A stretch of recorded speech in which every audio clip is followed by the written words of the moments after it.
পড়াশোনার পাশাপাশি খেলাধুলাতে মনোনিবেশ করতে হবে বললেন প্রধানমন্ত্রী তারেক রহমান। সুন্দর বাংলাদেশ গড়তে চাইলেন নতুন প্রজন্মের সহযোগিতা। তোমরা যে পড়ালেখা করতে চাইবে সরকার থেকে আমরা তার ব্যবস্থা করব যাতে সে ভালো করে পড়ালেখা করতে পারে। তোমরা যে গান গাইতে চাইবে, যে ছবি আঁকতে চাইবে, যে খেলাধুলা করতে চাইবে, আমরা সব রকম তোমাদেরকে সহযোগিতা করার সর্বোচ্চ চেষ্টা করবে সরকার। শাপলা চত্বর হত্যা মামলায় শেখ হাসিনা সহ ৪১ জনের বিরুদ্ধে অভিযোগ আমলে নিল ট্রাইব্যুনাল। পলাতকদের গ্রেফতারে পরোয়ানা জারি। গ্যাস সংকটে নাকাল অবস্থা, ধুঁকছে পরিবহন এবং শিল্প খাত। সহসাই সুরাহার আশ্বাস দিতে পারছেন না খোদ মন্ত্রীও। It will take another 10 days, 15 days to come back in operation. Then the life for the gas will be a little bit easy. This is a big problem, and we have to bail out this problem very fast.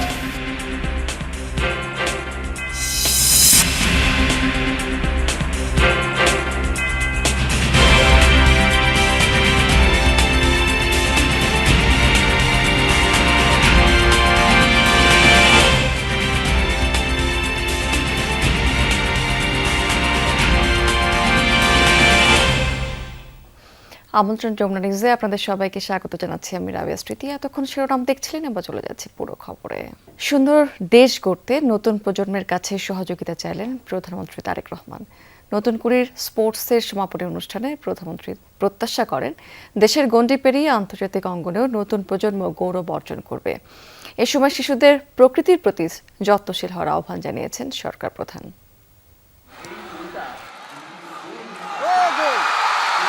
শহরের কোলাহলের মাঝে শ্রাবণের বিকেল, army stadium পরিণত হয় শিশু কিশোরদের উৎসবের মঞ্চে। বর্ণিল ক্রীড়া নৈপুণ্যে নিজ জেলাকে জয়ী করতে কি আপ্রাণ চেষ্টা স্কুল পড়ুয়া এক ঝাঁক শিশু কিশোরের।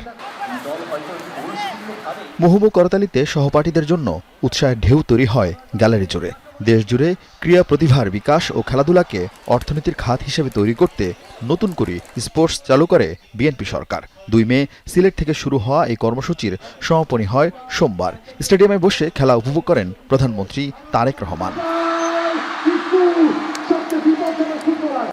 ফুটবল, ক্রিকেট, দাবাসহ 8টি বিভাগে জয়ীদের হাতে পুরস্কার তুলে দেন প্রধানমন্ত্রী। বক্তব্যে 10 থেকে 14 বছর বয়সী এই কচিকাচাদের নতুন বাংলাদেশ গড়ার কারিগর হওয়ার পরামর্শ দেন সরকার প্রধান। জানান স্বপ্নবাজদের পাশে থাকবে তাঁর সরকার। তোমরা যে পড়ালেখা করতে চাইবে সরকার থেকে আমরা তার ব্যবস্থা করব যাতে সে ভালো করে পড়ালেখা করতে পারে।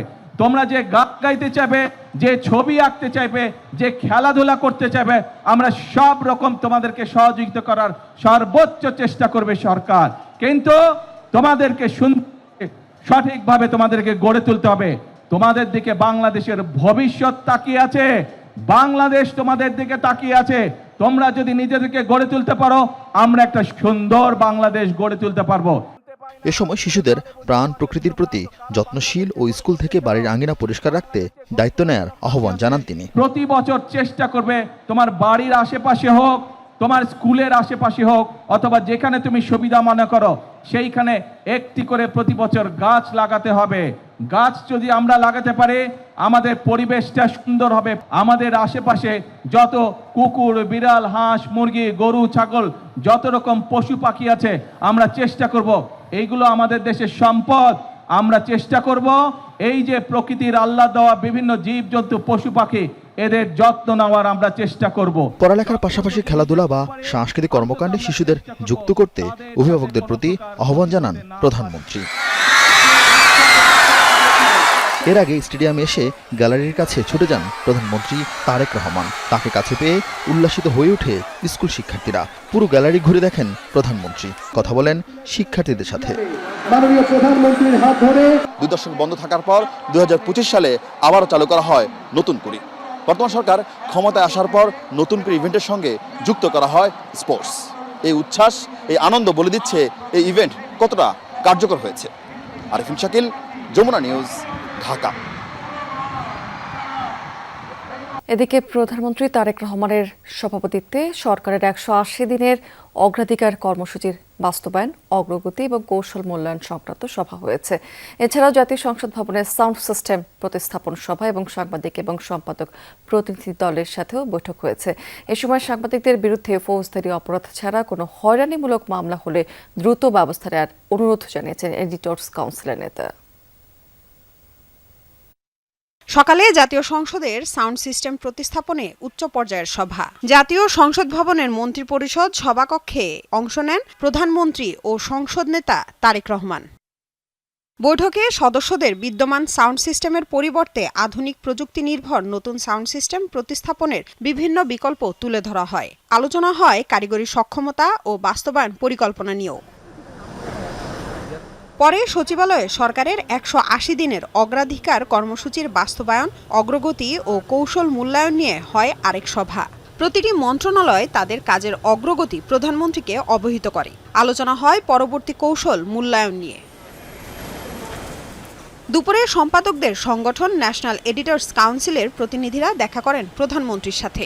বৈঠক শেষে সংগঠনটির নেতারা জানান, দেশ পরিচালনায় প্রধানমন্ত্রী সংবাদ মাধ্যমের সহযোগিতা চেয়েছেন। এ সময় সম্পাদকদের পক্ষ থেকে প্রশ্ন করার স্বাধীনতা সহ কয়েকটি বিষয়ে সরকারের দৃষ্টি আকর্ষণ করা হয়। তবে সাংবাদিকদের বিরুদ্ধে ফৌজদারি অপরাধ ছাড়া কোনো হয়রানিমূলক মামলা হলে দ্রুত ব্যবস্থা নেওয়ারও অনুরোধ জানায় এডিটর্স কাউন্সিল। যদি কেউ কোনো ফৌজদারি অপরাধ করে কোনো সাংবাদিক, তাহলে তার বিরুদ্ধে সরকার অ্যাকশন নিতেই পারে, কারণ ফৌজদারি অপরাধ আর সাংবাদিকতা এক জিনিস না। আর একটি দাবি তোলা হয়েছে আমাদের তরফ থেকে যে প্রেস ট্রাস্টটাকে পুনরুজ্জীবনের জন্য। এই সরকারের মধ্যে গণমাধ্যম যথেষ্ট ভালো আছে, গণমাধ্যম, এবং যেই গণমাধ্যম ধ্বংসপ্রাপ্ত হয়ে গেছিল সেটা অন্তর্বর্তীকালীন সরকারের সময় থেকেই সেই গণমাধ্যম আবার মুক্ত হওয়া শুরু করেছে। লামিয়া তিথি, যমুনা নিউজ, ঢাকা। শাপলা চত্বর হত্যাকাণ্ডের মামলায় শেখ হাসিনা, দীপুমণি, মহিউদ্দিন খান আলমগীর, সাবেক সেনাপ্রধান আজিজ আহমেদ, সাবেক আইজিপি শহীদুল হক এবং বেনজির আহমেদ সহ 41 জনের বিরুদ্ধে আনুষ্ঠানিক অভিযোগ আমলে নিয়েছেন ট্রাইব্যুনাল। একই সাথে পলাতকদের বিরুদ্ধে গ্রেফতারি পরোয়ানা জারি করা হয়েছে। এদিন চিফ প্রসিকিউটর বলেছেন যে হেফাজত ইসলামকে রাজনৈতিকভাবে নির্মূল করতেই মূলত পরিকল্পিতভাবে হত্যাকাণ্ড চালিয়েছিল আওয়ামী লীগ। সোমবার হেফাজত ইসলামীর শাপলা চত্বর হত্যাকাণ্ডের মামলায় আনুষ্ঠানিক অভিযোগ দাখিল করে আন্তর্জাতিক অপরাধ ট্রাইব্যুনালের প্রসিকিউশন টিম। হত্যাকাণ্ডে অভিযুক্ত করা হয় সাবেক প্রধানমন্ত্রী শেখ হাসিনা, তৎকালীন স্বরাষ্ট্রমন্ত্রী মহিউদ্দিন খান আলমগীর, শামসুল হক টুকু, দীপুমণি, আব্দুর রাজ্জাক, তৎকালীন বিজিবির ডিজি বেনজির আহমেদ, পুলিশের আইজি শহীদুল হক, হারুন বিপ্লব সহ 41 জনকে। তৎকালীন সাবেক প্রধানমন্ত্রী তিনি কিন্তু এই ঘটনার মূল নায়ক হিসেবে কাজ করেছেন। ডক্টর মহিউদ্দিন খান আলমগীর তৎকালীন স্বরাষ্ট্রমন্ত্রী, যার নেতৃত্বে তার বাহিনী দ্বারা এই হত্যাকাণ্ড সংঘটিত হয়েছে। আসামি করা হয় গণজাগরণ মঞ্চের মুখপাত্র ইমরানিজ সরকার, ঘাতক দালাল নির্মূল কমিটির সভাপতি শাহরিয়ার কবির, সাংবাদিক মুজাম্মেল বাবু ও ফারজানা রূপাকেও। পরে অভিযোগ আমলে নিয়ে পলাতকদের বিরুদ্ধে গ্রেফতারি পরোয়ানা জারি করেন আন্তর্জাতিক অপরাধ ট্রাইব্যুনাল 2। হেফাজতের মানুষকে যখন চট্টগ্রামে পেয়েছে ওখানে হত্যা করেছে, হেফাজতের মানুষকে যখন নারায়ণগঞ্জে পাচ্ছে ওখানে হত্যা করছে, হেফাজতের মানুষকে দিনের বেলা হত্যা করছে, রাতের বেলা মধ্যরাতে 35 জনকে হত্যা করছে। আপনি কি এটাকে ওয়াইড স্প্রেড বলবেন না? এটা সিস্টেমেটিক বলবেন না? লেথাল উইপন ইউজ করতেছেন, সাউন্ড গ্রেনেড ব্যবহার করতেছেন।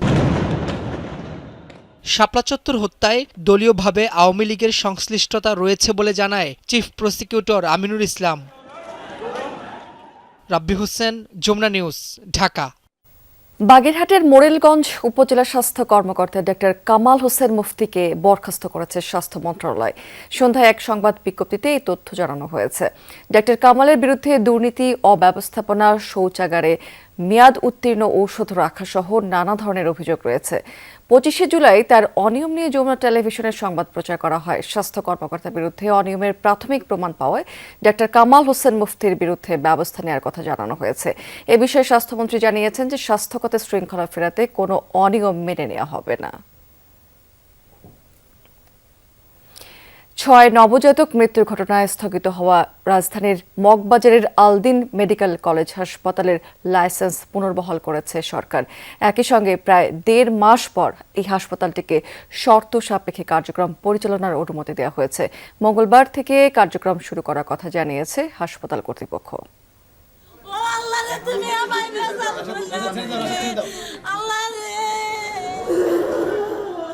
চলতি বছরের 27 মে মগবাজারের আদ্দিন মেডিকেল কলেজ হাসপাতালের দ্বিতীয় তলায় পোস্ট অপারেটিভ ওয়ার্ডে চিকিৎসাধীন 6 নবজাতক শিশুর মৃত্যু হয়। তাদের বয়স ছিল 1 থেকে 4 দিন।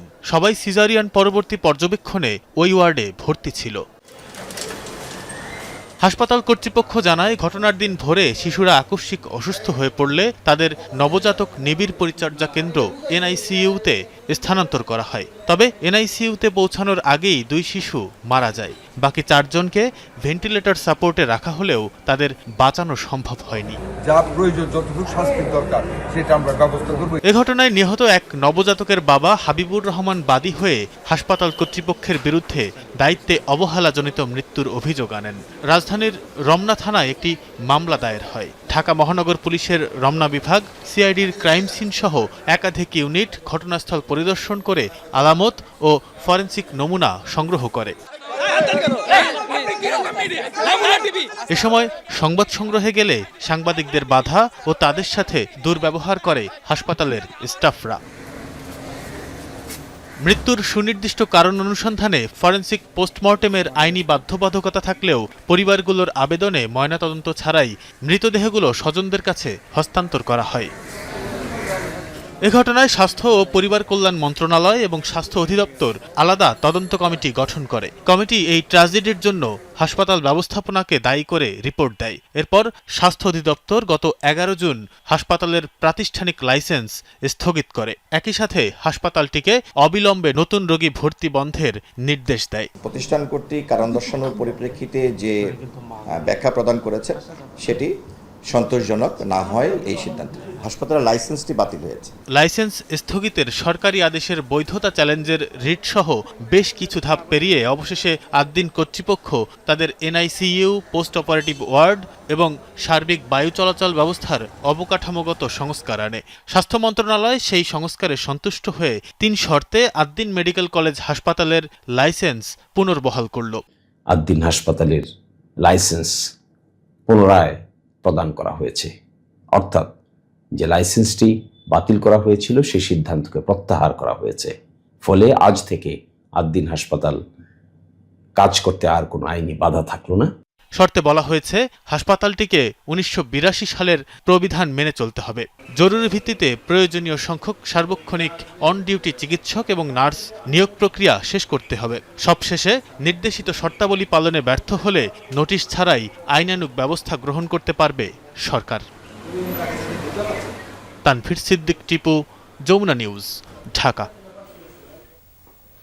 দেশে চলমান গ্যাসের সংকট সহসাই কাটছে না। নীতি নির্ধারকরা 1 থেকে 2 সপ্তাহের মধ্যে সমাধানের আশ্বাস দিলেও তা নিয়ে যেন দ্বিধান্বিত তারাও।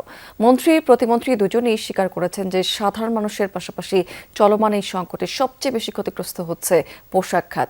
তারা বলছেন যে ক্ষতিগ্রস্ত এলএনজি টার্মিনাল চালু করতে সরবরাহকারী মার্কিন প্রতিষ্ঠান এক্সিলারেট এনার্জির সাথে যৌথভাবে কাজ করছে সরকার। এদিকে গ্যাস সংকটের কারণে রাজধানী সহ বিভিন্ন স্থানে ভোগান্তি আরও বেড়েছে গ্রাহক। সিএনজি স্টেশনের সামনে ঘন্টার পর ঘন্টা অপেক্ষা, তাতেও চাহিদা মতো মিলছে না গ্যাসের সরবরাহ। গ্যাসের চাপ কম থাকায় ফিলিং স্টেশনগুলোতে যানবাহনের দীর্ঘ লাইন। পরিবহনের পাশাপাশি সংকটের প্রভাব পড়েছে শিল্প কলকারখানায়। ব্যাহত হচ্ছে উৎপাদন, হুমকির মুখে শিল্প খাত। অনেক ভোগান্তি ভুগতেছি, ঘন্টার পর ঘন্টা বসে থাকতে হয়, গ্যাস পাওয়া যায় না, জনগণ কষ্ট করে আমরা গাড়ি চালাইতে পারি না টাইম মতন। 3 ঘন্টা 4 ঘন্টা আমরা সিরিয়ালে দাঁড়ায় আছি, কিন্তু গ্যাস পাচ্ছি না। আমরা কোনো দিকেও শান্তি পাচ্ছি না। যে সরকারি আসে সেই সরকারি একই সমস্যা, আমাদের পাবলিক নিয়ে তারা কখনোই ভাবে না। আবার বাসা বাড়িতে জ্বলছে না গ্যাসের চুলা, 3 বেলা খাওয়া নিয়ে দুশ্চিন্তায় নগরের মানুষ। দুর্ঘটনায় ক্ষতিগ্রস্ত ভাসমান এলএনজি টার্মিনালের জন্য এই সংকট জ্বালানি বিভাগ প্রায় 2 সপ্তাহ ধরে এই কথা বলে দুঃখ প্রকাশ করলেও কাজের কাজ এখনো কিছু হয়নি। সরবরাহকারী মার্কিন কোম্পানি অ্যাক্সিলারেট এনার্জিও চেষ্টা করছে, তবে বলার মতো সুখবর নেই কারো কাছেই।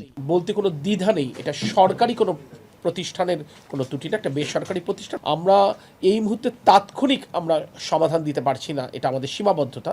আমরা এই জন্য বারংবার এটার জন্য দুঃখ প্রকাশ করছি, কিন্তু আমরা একেবারে 24/7 আমাদের টিম তাদের সাথে একান্তভাবে কাজ করছে। আমরা যেটা বললাম যে আমরা আশা করছি আগামী সপ্তাহ থেকে পরিস্থিতি উন্নয়ন হবে ইনশাআল্লাহ। আবার জ্বালানি নিরাপত্তা নিয়ে এই সেমিনারেও মন্ত্রণালয় প্রধানও সংকট সমাধানে সুনির্দিষ্ট সময়সীমা বলতে পারেননি। মোদ্দা কথা, গ্যাস সংকটে ভুগতে হচ্ছে আরও কিছুদিন। We cannot supply gas now, and without gas, nothing can move. Particularly our industry, particularly our garment industry is suffering. It will take another 10 days, 15 days to come back in operation. Then where the life for the gas will be a little bit easy. মন্ত্রী বলেন, আমদানি করা জ্বালানি তেল ও গ্যাসের বিকল্প উৎস খুঁজছে সরকার। সেজন্য স্বল্প, মধ্য ও দীর্ঘমেয়াদী পরিকল্পনা তাদের। Our target is in 2 years' time, we will create facilities so that we can bring more LNG and supply this LNG to the industries, so industry can grow. দেশে গ্যাসের দৈনিক চাহিদা ৩,৮০০ মিলিয়ন ঘনফুট। বরাবরই ঘাটতি থাকে ১,০০০ মিলিয়ন ঘনফুটের মতো।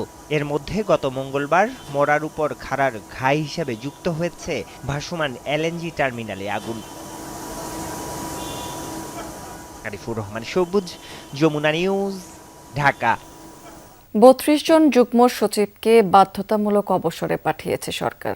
তারা ক্ষমতাচ্যুত আওয়ামী লীগ সরকারের সময় জেলা প্রশাসক সহ বিভিন্ন গুরুত্বপূর্ণ দায়িত্বে ছিলেন। তাদের প্রায় সবাই 2018 সালের বিতর্কিত নির্বাচনের সময় জেলা প্রশাসক এবং রিটার্নিং কর্মকর্তার দায়িত্ব পালন করেন। সোমবার জনপ্রশাসন মন্ত্রণালয় থেকে এই সংক্রান্ত প্রজ্ঞাপন জারি করা হয়েছে। এতে বলা হয়েছে, তাদের চাকরির মেয়াদ 25 বছর পূর্ণ হয়েছে। জনস্বার্থে সরকারি চাকরি থেকে অবসর দেওয়া প্রয়োজন বিবেচনায় সরকারি চাকরি আইন 2018 এর 45 ধারায় প্রদত্ত ক্ষমতা বলে তাদের অবসরে পাঠানো হয়েছে। বিধি অনুযায়ী তারা অবসরজনিত সব ধরনের সুবিধা পাবেন। অতীতে সরকারের সময় ভোট চুরি হতো, আর 26-এর নির্বাচনে বিএনপি ভোটের ফলাফল চুরি করেছে, এমন মন্তব্য করেছেন এনসিপির দক্ষিণাঞ্চলের মুখ্য সংগঠক হাসনাত আব্দুল্লাহ। বিকেলে চুয়াডাঙ্গার শহীদ হাসান চত্বরে জুলাই জাগরণ কর্মসূচির পদযাত্রায় অংশ নিয়েছেন তিনি। হাসনাত এ সময় বলেছেন, সবার আগে বাংলাদেশ এই স্লোগান বিএনপি বাস্তবে ধারণ করে না। তারা বিশ্বাস করে সবার আগে রাজনৈতিক দল, সবার আগে শুধুমাত্র দলীয়করণ। পরে মেহেরপুরে জুলাই জাগরণ কর্মসূচির পথসভায় অংশ নিয়েছেন হাসনাত আব্দুল্লাহ। এদিকে কিশোরগঞ্জে জুলাই জাগরণ কর্মসূচি অনুষ্ঠিত হয়েছে, অংশ নিয়েছেন সেখানে দলটির মুখ্য সংগঠক নাসির উদ্দিন পাটোয়ারি, উত্তরাঞ্চলের মুখ্য সংগঠক সার্জিস আলম সহ বেশ কয়েকজন। গণতন্ত্রকে সুসংহত করা বা ফ্যাসিবাদ রুখতে শুধু আইন করে হবে না, যারা আইন মানবে না তাদের মানসিকতায় পরিবর্তন আনতে হবে। একথা বলেছেন বিএনপির সিনিয়র যুগ্ম মহাসচিব এবং প্রধানমন্ত্রীর রাজনৈতিক উপদেষ্টা রুহুল কবির রিজভী। বিকেলে নর্থ সাউথ ইউনিভার্সিটিতে জুলাই গণঅভ্যুত্থান 2024 স্মরণ অনুষ্ঠানে এই কথা বলেছেন তিনি। রিজভী আহমেদ এ সময় আরও বলেছেন, আবার কখনো ফ্যাসিবাদ মাথা চাড়া দিয়ে উঠলে তখন শুধু আইন সুরক্ষা দেবে না, এক্ষেত্রে রাজনীতিবিদদের কিছু মৌলিক বিষয়ে একমতে পৌঁছাতে হবে। অনুষ্ঠানে অধ্যাপক সলিমুল্লাহ খান বলেছেন, সংস্কার নয়, রূপান্তর করতে না পারলে ফ্যাসিবাদ আবারও ফিরে আসবে।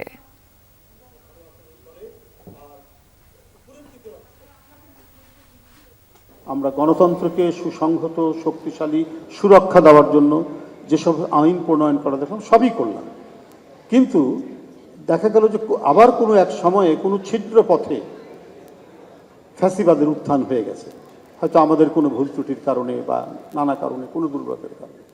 তখন কি এই আইনগুলো কোনো সুরক্ষা দেবে? দেবে না। কথা হচ্ছে যে মানুষগুলো মান্য করবে সবাই মিলে, তাদের মানসিকতার পরিবর্তন হতে হবে। যে সামাজিক ব্যবস্থা, যে অর্থনৈতিক ব্যবস্থা, আমি বলবো যে সাংস্কৃতিক ব্যবস্থা ফ্যাসিস্ট রেজিমকে সম্ভব করে তোলে, শুধু সম্ভব করে না, তার ফর্মটাকে স্থায়ী করে তোলে, তা যদি আমরা না বদলাই তাহলে এই ইনসারেকশন যেটা আমাদের শহীদেরা রক্ত দিয়ে করেছে, এটা তো অচিন্তিত পূর্বে। দর্শক, এই ছিল যমুনা নিউজে এখনকার আয়োজনে। এতক্ষণ সঙ্গে থাকার জন্য ধন্যবাদ আপনাদের সবাইকে।